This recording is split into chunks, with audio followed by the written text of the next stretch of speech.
Put the purse back, honey. I'm not threatening her and see what happens. Put the purse back now. That's not a good choice. Theo, make a good choice, please. Theo, Abby, don't hit him. That's also not a good choice. Theo, get out. Theodore, get out of the bucket. Get out of the fridge. Come on. Yes. Come on. Get the out of the freezer. It's hot on the bottom. Don't drop it. No, it's hot on the bottom. It's hot on the bottom. Can you stop hitting me with that? Can you please stop hitting me with that? Thank you. Stop! Put the purse back, honey. I'm not threatening her and see what happens. Put the purse back now! See? Please get out the cabinet. Get your motherfucking out the cabinet! No.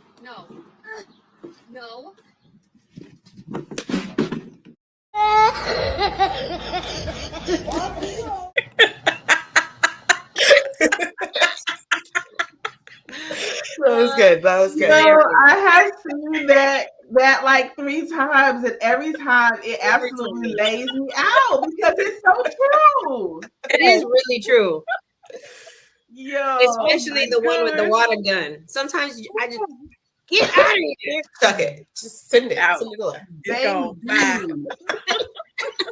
Yo, so today, as representatives of the Nuck If You Buck generation, we are going to talk about parenting styles, specifically gentle parenting, and how that impacts the kids' academic and behavior success.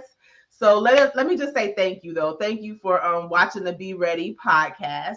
We're a community that really just connects families, schools, and communities by providing reliable and easily accessible information for working caregivers, because we are all busy, so that our kids can be successful.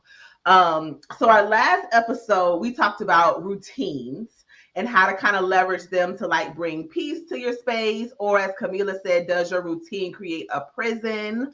I thought that was golden. So, and then how does this evaluate your routines and like switch it up if it's not working? So anybody implement a new routine that like worked, or one that you had to chug? How did that go for you at home or in the class? So we usually have like our homework routine when we get home. But so I implemented a new chart where it is like written down, like this is what we're doing. I sat with Lucas to plan out the week on Sundays, like, hey, we're going to work on this from math and then this from reading. And so he felt like he was a part of it. And it's up posted on our fridge where you go when you make your lunch. So, make your lunch. Now this is what I need to do. And it's been working really well. Like I haven't had to be like, all right, go ahead. It's time to start homework. Works great for me, works great for him, works great for my husband who may be home before me. So he can also be reminded by the routines. That part. So, like it's been going well so far. I was gonna say we had to switch up who's responsible for pieces of our routine, because we noticed that our children needed a different parenting style to make sure that they were following their routine now that we've had all of these transitions. So just switching up like what Dad's responsible for and what I'm responsible for. And we kind of had a early morning conversation of like, hey, I think we got to switch this up a little bit. And so that's actually been working really well. So yeah, that's good. Sometimes that's what it takes. I've had to implement because the goal is try to get Destiny a little bit more independent now. So of course I share with you all the chalk on the mirror, just incorporating the more spiritual aspect of it, because most of it I just would like for her to spend time with God in the morning. So just incorporating the scripture in the morning for her beforehand so she can just meditate on that. And that has been working. We'll have a discussion while we're both brushing our teeth or washing our face, and then we go on with our day.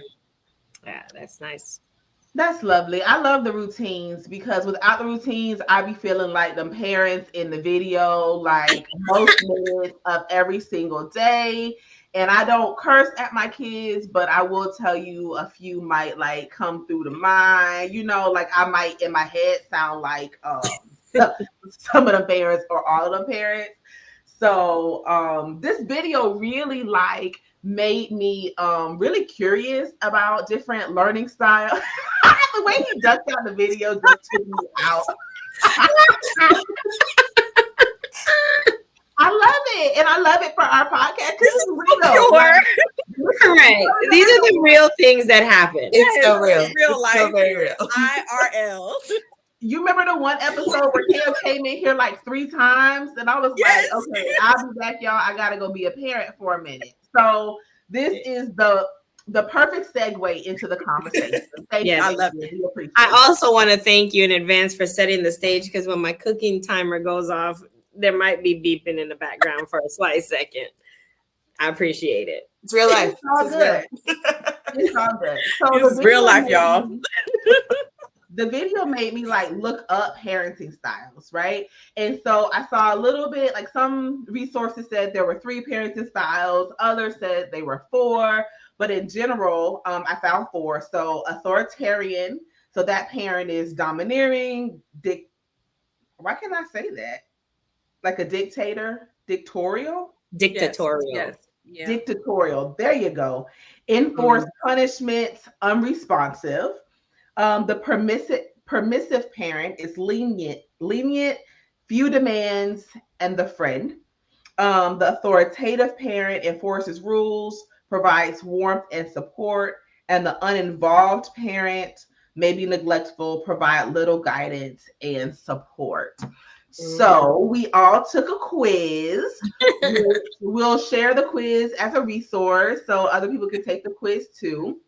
So like drum roll. Somewhat authoritative. Same, somewhat authoritative. Mm-hmm. Somewhat authoritative. And same, but there are like numbers to this. So I think I was more toward the bottom of the somewhat authoritative scale. I think mine was the lowest. I think I had a 75 or like a 73 or something like that. Yeah, I think mine was like 1 or 2 points off of the next level. One. Yep. Which I is think full 84 authoritative was or- the, yep, 84 Same. was the authoritarian. Uh-huh. Yeah. Yeah. Yeah. Okay. And so how do you feel about that? It was spot on for me. I thought it was really, Yeah. it described everything. Yeah. You know, it wasn't surprising. Yeah. Mhm. Because, and I think there was like one question that stood out to me and just made me hear my voice. Like, I am not one of your friends. Like, Oh, woo! Mhm. hello, Mhm. let's get this. Like, okay, Yes. that's all right. You could be mad at me, but you need to go follow this direction. Mhm. Mhm. Yeah. I wanted to bring that up and see what you guys thought about it because, like, Kevin also took it. I know y'all had your partners take the quiz as well. And so that was a question that we debated about afterwards because he was like, absolutely, I'm not your friend. And I was like, I think that might be why I was more toward the somewhat authoritative because I feel like I do want to be your friend. Like, I want there to be a clear boundary between, like, I'm the parent first, period. Got it. Mhm. But also, I feel like I heard somebody say one time that kids, especially teenagers, don't rebel because of rules. They rebel because of relationships. Yeah. And so, like, while I am the parent, I also, like, I play with my kids. Mhm. You know, we have a good time together because I want to develop that relationship, that, you know, that friendship with them. So I was like, I mean, I am a little bit of your friend too. So, but I think in something that you said, like, I think you're establishing a friendship, you're being friendly, but Cam's friends are 6. No, Right. for It's sure. a boundary. Right. So I think there Hard line. is a lot of sometimes where people just straight up like, you know, like, that's my best friend. And I can be that with you once you get older. you know, and like we can be more on that level, but we're friendly now. I am not your friend. Like, I need you to understand this clear boundary with the asterisk at the end that says we can be friendly, but I don't want you to be confused with there's like, I'm sorry. Yeah, no, go ahead, because we not friends. You're not. Okay. But I've heard this so many times. Was like you have to parent your child as if you are going to be their friend in the future. Like parent who you want to be friends with down the line. And I thought that was so good because it's like we're raising future adults. And so like that's how I even see it now. Like I parent based on who I want to see, not who I have necessarily in front of me. Not saying that I don't put places developmentally that are appropriate for them, but I use parenting. That's what Brandon and I do. We parent who we want to see in the future. You know, would I be friends with this person when they turn 19, 20 years old, when it's okay to be their friend, when they become an adult, have their own families, then we can be friends. But right now I'm your parent. That's it. Yeah. I thought it was interesting because one of the questions, so that one, I could hear myself being like, I'm not your little friend, right? Or my mom really saying, like, I'm not your little friend. I could hear that. But then there was like another question that was like, do I not discipline my child because I want them to like me? And so I feel like those are, they are like similar questions, but also really different, right? Because like, I'm going to discipline you because kind of to Latrice's point, like I want you to be somebody that I would like in the future, right? And maybe not necessarily that we have to be best friends, but like, I want you to be a good human. So I'm going to continue to discipline you, whether you like it or not. But I also want to like, I don't know, make space for like who you are as a human. And I want us to be able to have a relationship because I don't need to be your best friend. Because like you're 11, like that piece. But I also don't want you to like hate me and I don't want to hate you. Right. Like I want us to be able to coexist as two human beings in different spaces, but it still be healthy. And so I think it is, and I don't know. I think there's like a spectrum to that of like being friends too, because like there are some things that my 11-year-old does not need to know that I would tell. 100%. Like, there are things that I would talk to y'all about that I would not talk to him about. But I also know that like I want him to be able to talk to me about things too. And maybe not everything that like 11-year-olds talk about. Like I don't necessarily need to know all of the things. But I want you to be able to like communicate with me and have like that mutual respect or that common space. So I thought those were interesting questions when I looked at them and I was like, I don't care if you like me or not when I do it. But I do want us to like be in relationship together. Yeah, I agree with that. I think that you said something important though, Jania, like like the what I am doing to discipline you is not going to be like over the top for discipline's sake. You know, like I want you to learn something from this.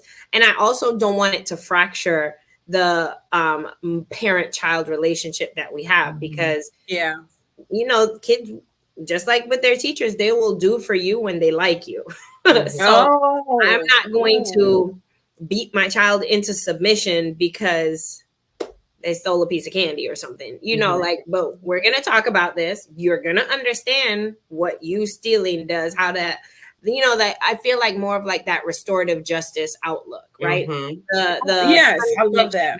Should fit the crime, you know, and then in talking to your kids to help them understand, that's, I think, what helps to build that relationship, because then it's like, my mom's not giving me arbitrary punishments just because. I don't have to question whether she likes me or not, because I know when she yanked me across the street, it was because I was playing and the car was coming and she wanted me to be safe. So that actually happened to me. That's a story. Okay. I feel like it happened to both of y'all, the way y'all reacted to that. My mom pulled me across the street and I was just distraught. Because like I thought my arm was gonna fall off in all my 5-year-old wisdom, but then she talked to me and I was like, okay, that makes sense. And then you know, replaying that now as an adult with my child, I get it, I understand it, and so helping him understand too. Are we gonna talk about what our spouses got on? Yes. Lead it on. Lead the conversation. Go ahead. You start. So my husband got like right on the cusp. So it was like I think he got an 83 between somewhat authoritative and whole authoritative. But I think he's authoritative. Like I think he's definitely more authoritative than I am. I think it brings like balance. But I thought that was really interesting when I looked at that and I was like, oh, somewhat authoritative, but like on the high end. I thought he would be like right in there. Yeah. My husband was solid as an authoritarian, and it made me question the validity of the test because I don't feel like that at all. And I feel like I am definitely more of an authoritarian than he is. But just also like in thinking, you know, maybe it is also like how he views himself when he took the test. But that ain't it, baby. So when you took the test, you were like, spot on, this is me. And then when he took the test, you were like, throw it out, cancel it, burn it. It's not valid. But like looking at some of those questions and seeing the response play out, like it made me wonder, like, what did you pick for this answer that caused you to be an authoritarian? Because I've definitely seen the opposite. Like, and my kids know, like, I am definitely more of the authoritarian. But since I have been teaching forever and a day and had to take all of the child psychology and had to put a lot of that in practice, I definitely understand more of the back end and talk to my son a lot more. So I think that is why I'm more of like authoritative versus just authoritarian.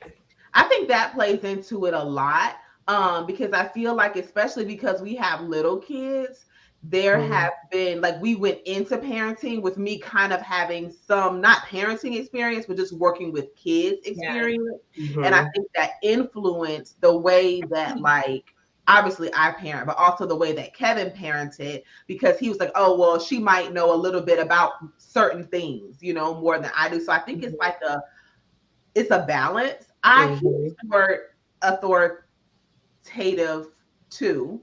And if you know Kevin, like, super chill person, I was shocked to see it, but I think that like you come into it based on your lived experiences. And I think that, you know, obviously I'm somewhat authoritative, and I think without my presence or with a different mom, I could see him being more authoritative than what he is, just based off of like who, you know, like his life.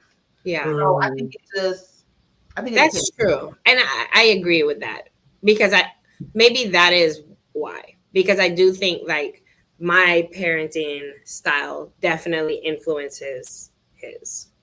And mine, I think, might be more authoritative based on how I was raised. If I were not a teacher, having taken all like the child development classes and been to the Peace and Justice Institute, and I think my mindset is more, let's understand like the reason behind the behavior, let's modify the behavior, let's, you know, like that is my thinking.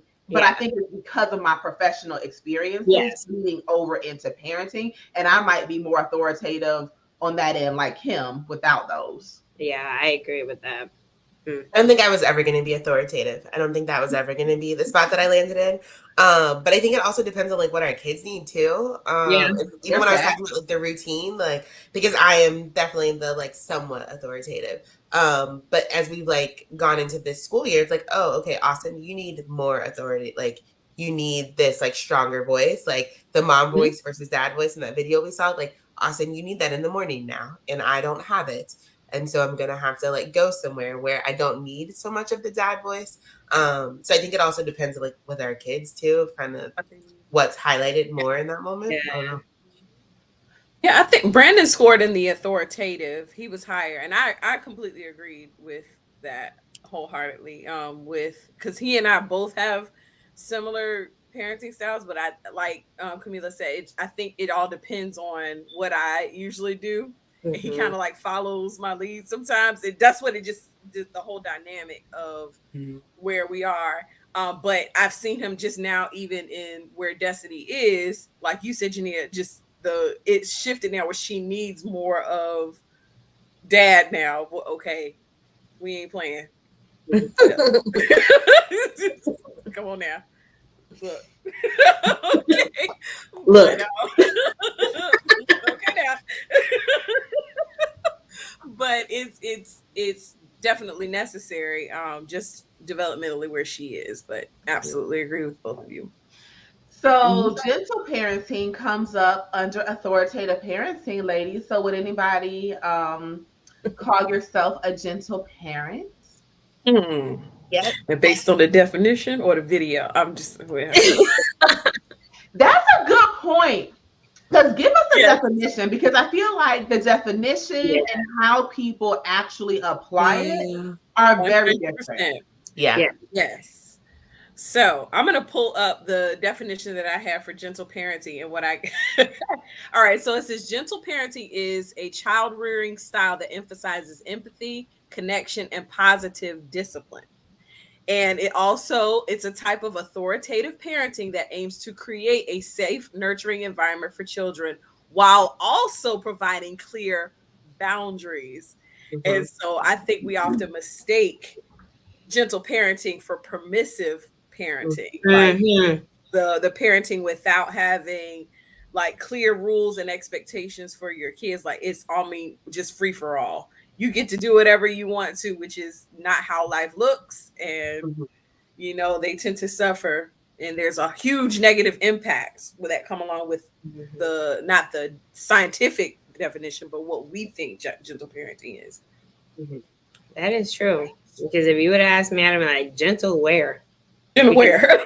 That's not. But in thinking about like the definition that you gave, and what you said, Deshaun, like I do think that there are misconceptions in the way it is portrayed, or the way that people act on it. Because my idea, before having learned the actual like definition, it was more like, do you want to do that? Why did you do that?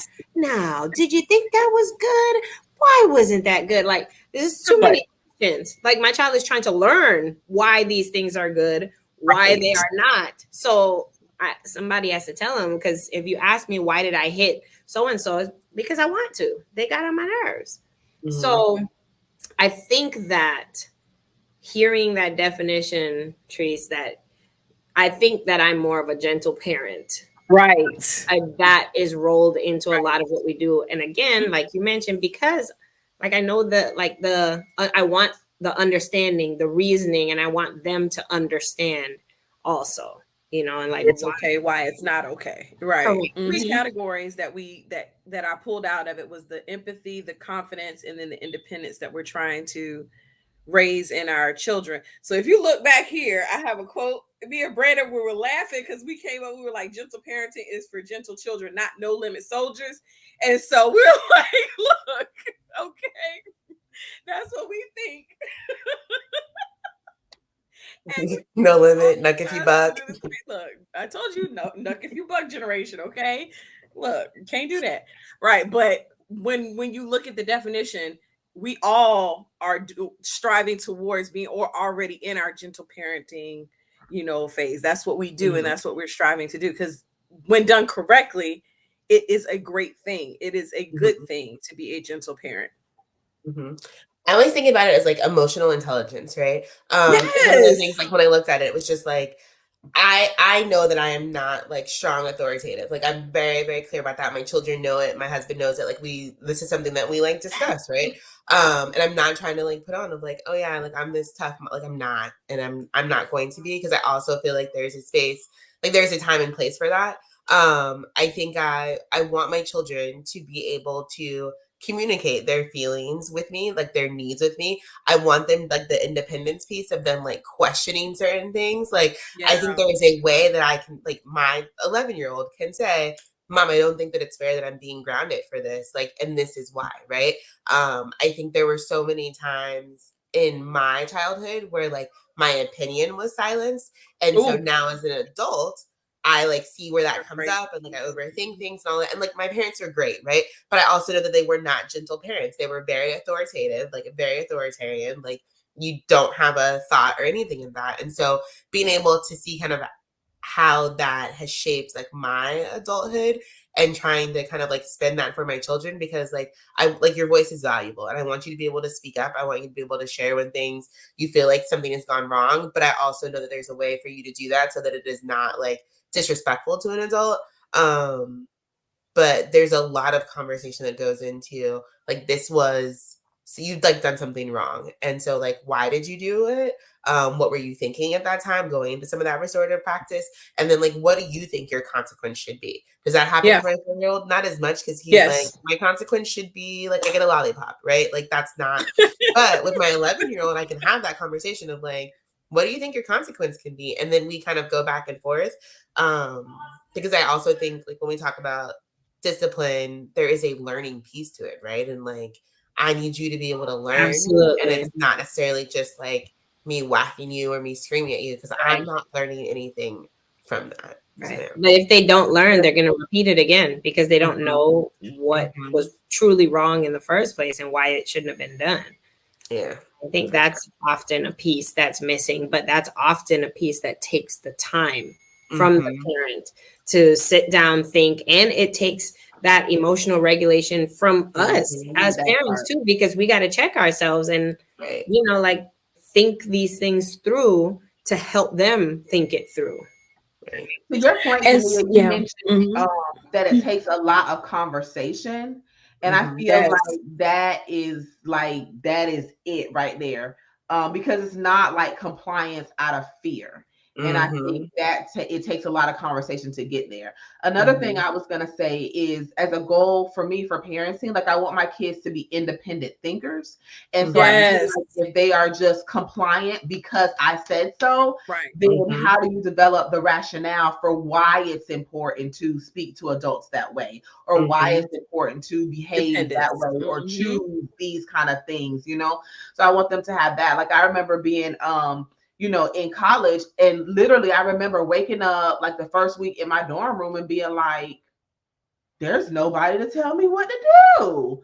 Like, you know, and I don't like, I mean, I had great parents, like no shade against them at all. But like, that was the first time that I felt like I really had to like think about something and make a choice for myself. And I mean, I turned out fine, but also I want to develop that I want to be intentional about developing that in a respectful manner, like in my kids as they're growing up. Because I feel like I'm preparing them for something that like a world that I have not seen, don't know anything about. And I just want them, I feel like helping them be independent thinkers is a way to make sure they're ready to thrive. I also think that like parenting for me is 3 parts. Like it's discipline, but it's also mentorship. And as a believer, it's a little bit of discipleship too. And so I feel I want the interactions to kind of like include all of those things, because I have mentees and we talk about all kinds of things. And like, I want to, as young adults, right? And like, I want to be able to have those same kind of conversations with my kids. And so that's why I feel like as they're growing up, weaving in those things into the discipline, the discipleship, and the mentorship will help like cultivate the relationship, you know, to help guide them through life. I agree. And I feel like, just like what you mentioned, Jania, like, I don't think it was necessarily there for me as a child, but having taught some of my older babies, like in 7th and 8th grade, and where the conversation gets a little realer, because some of them are mini 9th graders. Some of them think that they've already reached 35 years old. Okay, now let's talk about things, because I want you to be able to advocate for yourself out in the world, right? If something is wrong, I don't want you to just follow it just because. So I can't tell you, oh, you got to do it. Why? Because I said so, right? Talk to me. Tell me why you think you don't want to do it. Make a case for yourself. And after our discussion, if you still can't do it, you still can't do it. But at least you got a chance to think through it. And I think that is so important. Like our future generation needs to be thinkers, like critical thinkers, especially us, right? Yeah. We need to make sure we are bringing our young men and women up to be critical thinkers. Yeah, absolutely. I think it's when I think about childhood and like things that I was like scared of and like scared of telling my mom, and then like thinking now as an adult, why was I scared of that? Like, why didn't I share this information? Like, and it probably could have kept me out of like some situations if I did, like, hey, like I'm fearful of this, or like I'm having this conversation. But yeah, I think that I want you to be able to think and to critically think and be a free thinker. And I don't want you just to go along with things just because like you're scared of something. I think that happens in our house a lot, which is why I think my husband is definitely more authoritative, where it is like, why do I have to do this? And I'm over here like, well, because it's not safe. And if you do this, you're going to end up with like missing a finger. And if you don't have a finger, you're not going to be able to write, like, going through all those things. Right? Maybe that's a little dramatic, but still, like, to a certain extent, it is like, I want you to really be able to understand why it's not a good idea for you to be playing outside in the middle of the street. Compared to my husband sometimes is like, because I told you to, like, and sometimes that is that is the answer, and that's a real thing. And it's like, but as much as I possibly can, like, I want to explain it to you, so then hopefully you can share your thought process and build neural pathways, and we don't have to have this conversation when you're 35 and like not understanding why you shouldn't play in the middle of the street. I don't know. But also sometimes, like, because I told you so is a real answer. Also because, like, who got time to be answering all them 50-11 questions? Like, just do it.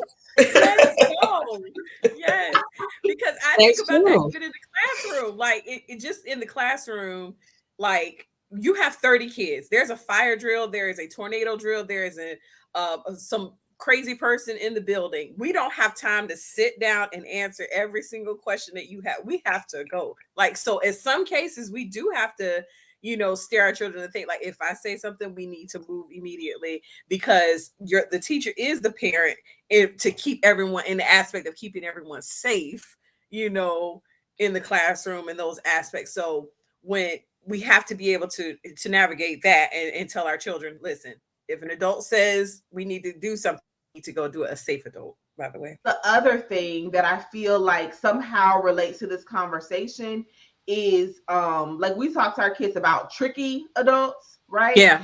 And so, like, I don't want my kids to be disrespectful to anybody, right? But also, like, don't be so, like, friendly and compliant and, that you can't pick up on when you don't feel safe. Like, we were doing a little drill with our son one time about when do you speak? If somebody, like, because everybody sees your kids on Facebook. We say our kids' names sometimes on the podcast. So if somebody sees you, like, hey, calls you by name, oh, I know your parents, come here, like, what do you say? He was like, I say hi. We're like, no, but that's a part of being in the community. And I'm like, oh God. No, he didn't. So I'm like, okay, we got to revisit this tricky adult situation. But I think that's part of parenting too. But where I want to take the conversation real quick though is how we think these different forms of parenting show up in the classroom. I remember, like, I think my second year of teaching, there was this boy in there that was just way too casual for me. Okay. He was trying to roast with me. He was super chill. So then we had a parent conference, and his, parent kind of confronted me about it a little bit. Because I wasn't really like playing a radio with him. And she was like, well, that's just how we are in our house. And I was like, but that's not how I am in my classroom. And I feel like it's disrespectful. So I just wonder too, how the authoritarian parenting impacts kids and what that looks like in the classroom. I know, Latrice, we talked about that a little bit, causing anxiety in kids and stuff and whatnot. And then what does the super gentle, permissive parenting, like, what does that look like in the classroom? I've had an example of that. This was about 4 years ago with a student of mine where the student actually told her mom to shut up in front of me. And I was like, I had to check myself. Go, hold up, wait. What? Oh. So But eventually, when we had a conversation, you know, it was the mom who realized, okay, I'm a little too laxed with this child. Like, she thinks that it's okay to even disrespect you, and that's not okay. And so, but again, I built a great relationship with the mom. She knew, and I was like, okay, well, I understand that this is how we do this in that class, but we can see how this could potentially disrupt the culture that I'm trying to build in the classroom here, where it's diminishing my authority. Because if I say and try to correct her and she doesn't, like, you know, respond to that appropriately, it then diminishes my authority with everyone else. And then I have to put out fires all the time. And so, you know, sometimes as parents, we think that, oh, it won't affect anything if we, you know, really don't do, but it really does. Yeah, it really does. And it's exhausting trying to juggle that. And imagine like how exhausting it is for the kids, because now we have to start understanding how to code switch. Which I mean, I love that.